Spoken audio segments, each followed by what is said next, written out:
வணக்கம். நீங்கள் இணைந்திருப்பது உதயன் டிஜிட்டல் வலையொலியின் பிரதான செய்திகளுடன். செய்தி தொகுப்பு உதயன் டிஜிட்டல் செய்தி பிரிவு. செய்திகளுடன் இணைந்திருக்கும் நான் லிஷா தரணீஸ்வரன். யாழ்ப்பாணம் வசாவலான் சந்தி முதல் பொன்னாலை பருத்தித்துறை வீதி வரையிலான பலாலை வீதி நிபந்தனைகள் மற்றும் கட்டுப்பாடுகளுடன் 35 ஆண்டுகளுக்கு பின்னர் மக்கள் போக்குவரத்துக்காக திறந்துவிடப்பட்டுள்ளது. இராணுவ உயர் பாதுகாப்பு வலயத்தின் ஊடாக செல்லும் சுமார் 2.5 கிலோமீட்டர் நீளமான குறித்த வீதியானது கடந்த 1990ஆம் ஆண்டு முதல் மக்கள் போக்குவரத்திற்கு தடை செய்யப்பட்டிருந்தது. அதனால் யாழ்ப்பாணத்திலிருந்து பலாலி வடக்கு பிரதேசத்திற்கு செல்லும் மக்கள் காங்கேசன்துறை சென்று அங்கிருந்தே பலாலி வடக்கிற்கு செல்லும் நிலைமை காணப்பட்டு வந்த நிலையில் குறித்த வீதியினூடாக போக்குவரத்திற்கு அனுமதிக்குமாறு போர் நிறைவடைந்த காலம் முதல் சுமார் 15 ஆண்டு காலமாக மக்கள் கோரிக்கை விடுத்து வந்தனர். இந்த நிலையில் குறித்த வீதியானது இன்று காலை முதல் பல்வேறு நிபந்தனைகள் மற்றும் கட்டுப்பாடுகளுடன் மக்கள் போக்குவரத்திற்காக திறந்து விடப்பட்டுள்ளது. குறித்த வீதியூடாக காலை 6 மணி முதல் மாலை 5 மணி வரை மாத்திரமே மக்கள் பயணிக்க முடியும் என்றும் வீதியில் பயணிப்பவர்கள் வீதியின் இடையில் வாகனத்தினை நிறுத்துதல், வாகனங்களை திருப்புதல், பயண நேரத்தில் புகைப்படம், காணொலி எடுத்தல் ஆகிய நடவடிக்கைகளுக்கு தடை விதிக்கப்பட்டுள்ளது என்றும் அறிவிக்கப்பட்டுள்ளது. மேலும் நடைபயணம் மற்றும் பேருந்து தவிர்ந்து பாரவூர்திகள் குறித்த வீதியூடாக செல்வதற்கு தடை விதிக்கப்பட்டுள்ளது. மணித்தியாலத்திற்கு 40 கிலோமீட்டர் வேகத்தில் மாத்திரமே பயணிக்க வேண்டும்.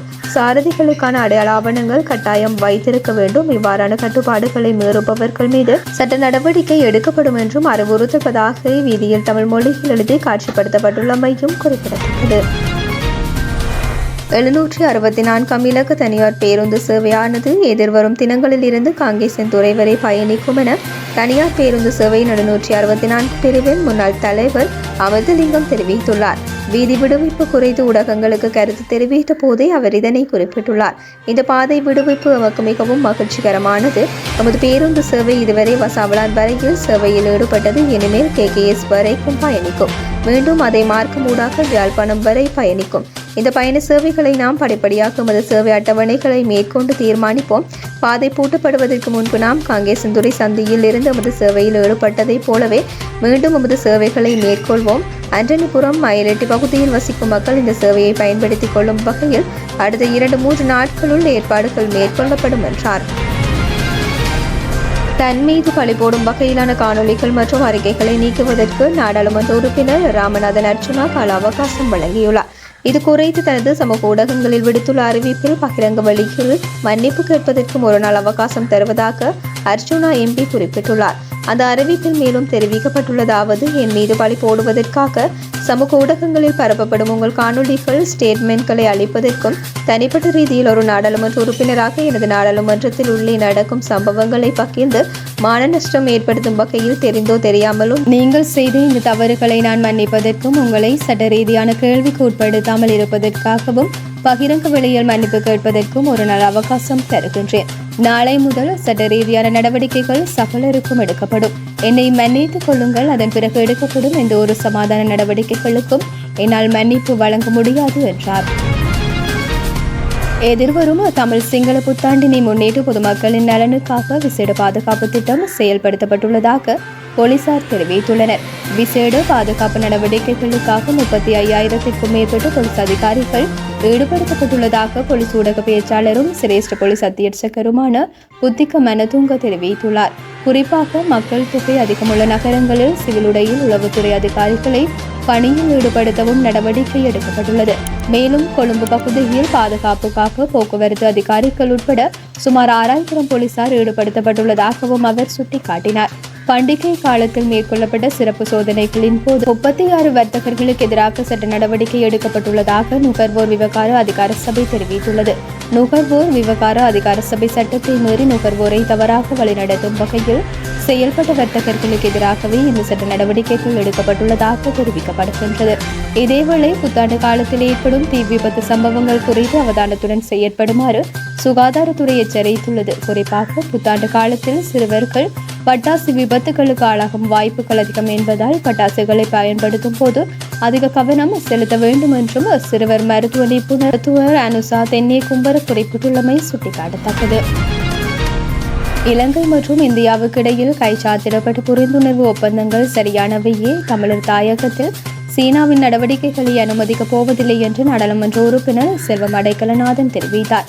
நாடாளுமன்றத்தில் நேற்று அவர் மேலும் தெரிவிக்கையில், இந்திய பிரதமர் நரேந்திர மோடி இலங்கைக்கு வந்தார். அவரின் விஜயத்தின் போது 2 நாடுகளுக்கும் இடையில் புரிந்துணர்வு ஒப்பந்தங்கள் கைச்சாத்திடப்பட்டன. இந்த நடவடிக்கைக்கு சீனாவுக்கும் வலிக்கும், அமெரிக்காவுக்கு வலிக்கும் என சீனாவின் அடிவருடிகள் கருத்துக்களை கூறி வருகின்றனர். இலங்கை நெருக்கடியை எதிர்கொண்ட வேளை இந்தியாவை முதலில் உதவியது. எனவே ஒப்பந்தங்கள் சரியானவை. இவற்றை சீன அடிவருடிகள் குழப்பம் உட்பட்டால் நாம் அதனை எதிர்த்து நிற்போம். வடக்கு கிழக்கில் சீனாவின் எந்த ஒரு நடவடிக்கை இடம்பெறுவதையும் நாம் அனுமதிக்க மாட்டோம் என்றார். 2019 உயிர்த்த ஞாயிறு தாக்குதல்களுடன் தொடர்புடைய விசாரணைகளை தவறாக வழிநடத்தியதாக எழுந்த குற்றச்சாட்டுகள் தொடர்பில் போலீஸ் கான்ஸ்டபிள் ஒருவர் கைது செய்யப்பட்டுள்ளார். கடந்த 2018ஆம் ஆண்டு நவம்பரில் மட்டக்களப்பு வவுனிதாவு பகுதியில் 2 போலீஸ் அதிகாரிகள் படுகொலை செய்யப்பட்ட சம்பவம் தொடர்பான விசாரணைகளுக்கு இடையூறு விளைவித்ததாக அவர் மீது குற்றம் சாட்டப்பட்டுள்ளதாக போலீஸ் ஊடக பேச்சாளர் தெரிவித்தார். அந்த போலீஸ் கான்ஸ்டபிள் அப்போது அரசு புலனாய்வு சேவைகளில் பணியாற்றியதாக கூறப்படுகின்ற நிலையில் இன்று கரடியனாறு பகுதியில் குற்றப்புலனாய்வுத்துறை அதிகாரிகளால் கைது செய்யப்பட்டார்.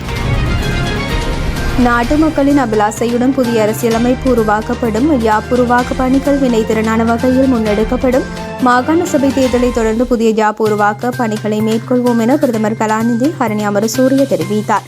நாடாளுமன்றத்தில் நேற்று நடைபெற்ற அமர்வின் போது இலங்கை தமிழரசு கட்சியின் மட்டக்களப்பு மாவட்ட நாடாளுமன்ற உறுப்பினர் சாணக்கியன் ராசமாணிக்கம் முன்வைத்த கேள்விகளுக்கு பதில் அளிக்கையிலேயே அவர் மேற்கொண்டவாறு தெரிவித்தார். அங்கு மேலும் கருத்து வெளியிட்டு அவர், காணாமலாக்கப்பட்டோர் விவகாரத்தில் நீதியை பெற்றுக் கொடுக்கும் கட்டுப்பாடு அரசாங்கத்துக்கு உண்டு. இருப்பினும் தனிப்பட்ட முறையில் விசாரணைகளை மேற்கொள்ள முடியாது. நிறுவன கட்டமைப்பின் ஊடாகவே விசாரணைகளை மேற்கொள்ள முடியும். கடந்த காலங்களில் உருவாக்கப்பட்ட கட்டமைப்புகள் தோல்வி அடைந்துள்ளன. அதனால் தான் நீதி பொறிமுறையில் தாமதம் ஏற்பட்டுள்ளது. ஆகவே இவ்விடயம் குறித்து விசேட கவனம் செலுத்தப்பட்டுள்ளது. மீண்டும் அசாதாரண சூழல் தோற்றம் பெறாத வகையில் நிறுவன கட்டமைப்புகள் பலப்படுத்தப்பட வேண்டும். இழப்பீட்டுக்கான அலுவலகம் மற்றும் காணாமல் போனோர் அலுவலகம் ஆகியன மீது பாதிக்கப்பட்ட மக்கள் நம்பிக்கை கொள்ளாமல் இருப்பதற்கு பிரதான காரணம் அந்த அலுவலகங்கள் பேரளவில் ஸ்தாபிக்கப்பட்டமையாகும். இவ்வாறான நிலைமையே கடந்த காலங்களில் காணப்பட்டன. இதனை திருத்தவே நாங்கள் முயற்சிக்கின்றோம். காணாமல் போனோர் தொடர்பில் வழக்கு தாக்கல் செய்யப்பட்டுள்ளன. இவை கடந்த 16 ஆண்டு காலமாக விசாரிக்கப்படுகின்றது. இது இலகுவானதொரு விடயமல்ல. இருப்பினும் நீதியை நிலைநாட்ட நாங்கள் அர்ப்பணிப்புடன் செயற்படுவோம். மேலும் பயங்கரவாத தடை சட்டம் தொடர்பில் பரிந்துரைகளை முன்வைப்பதற்கு விசேட குழுவை நியமிக்கும் யோசனைக்கு அமைச்சரவை அங்கீகாரம் வழங்கியுள்ளது. பயங்கரவாத தடை சட்டம் நீக்கப்படும் என்பதில் உறுதியாக உள்ளோம். மாகாண சபை தேர்தல் நடத்தப்பட வேண்டும் என்ற நிலைப்பாட்டில் உறுதியாக உள்ளோம். பொருளாதார பாதிப்பில் இருந்து மூச்சு பெற்றுக் கொண்டுதான் அனைத்து பிரச்சினைகளுக்கும் தீர்வு காண வேண்டும். நாட்டு மக்களின் அபிலாசையுடன் புதிய அரசியலமைப்பு உருவாக்கப்படும். யாப்புருவாக்க பணிகள் வினைத்திறனான வகையில் முன்னெடுக்கப்படும். மாகாண சபை தேர்தலை தொடர்ந்து புதிய யாப்பு உருவாக்க பணிகளை மேற்கொள்வோம் என்றார். இத்துடன் உதயம் டிஜிட்டல் வலையொலியின் இரவு நேர பிரதான செய்திகள் நிறைவடைகின்றன. தொடர்ந்தும் நாளை காலை நேர பிரதான செய்திகளுடன் இணைந்திருங்கள். வணக்கம்.